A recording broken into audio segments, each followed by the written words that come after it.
Hi there, it's Gretchen Gordon with another sales success snippet. Thanks for joining me today. Today, we're going to talk about longer sales cycle opportunities. So, here's the deal. Um, some of our products and services that we sell have a tendency to take a longer time. And maybe it's because it's a complex sale. Maybe it's because it's very costly what we sell. Maybe it's because we need to get lots of people involved and there needs to be a budgetary process and that type of thing. The danger, though, is in believing that all of our sales have to take a long time. And here, let me tell you what I mean.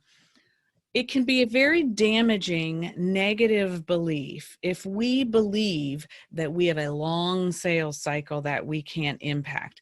We get into bad habits about, having a meeting and maybe not being as prepared as we should to really dive in. We always need to come with a healthy optimism about what might happen if we do a good enough job of identifying what problems we can solve, is really bugging our client or our prospect, how we might be able to impact that and help, have a very clear understanding of what our value is to our clients. That's the starting point. And then really understanding what is the return on investment of any kind of suggestion that we might make to solve their problem. So you have to start there, but we have to kind of go into it thinking, I need to know all of these things. And whether that's in one meeting or 10 meetings, it's a progression that you work through. I need these questions answered. I need to understand how important this is to this decision maker and this stakeholder and this influencer, and just map it all out so that you know what you're dealing with.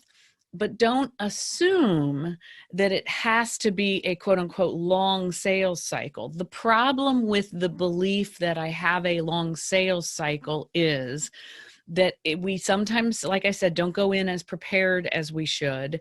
And we don't go in thinking that, hey, what we offer is going to solve their problem and there should be a sense of urgency around it. We let the prospect or the client off the hook.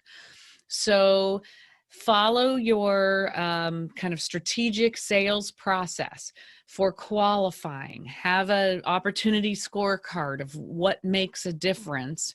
And then on top of that, listen into why you don't ask the next logical question. Is there something going on that causes you to get to a certain point and then say, oh, do we need to have another meeting? So really investigate inside your own head what's going on that causes you to assume that it has to be a long sales cycle. Are you doing something that makes the sales cycle longer than it needs to be? So that is my sales success snippet for today. Until next time, I'm Gretchen Gordon. You stay well.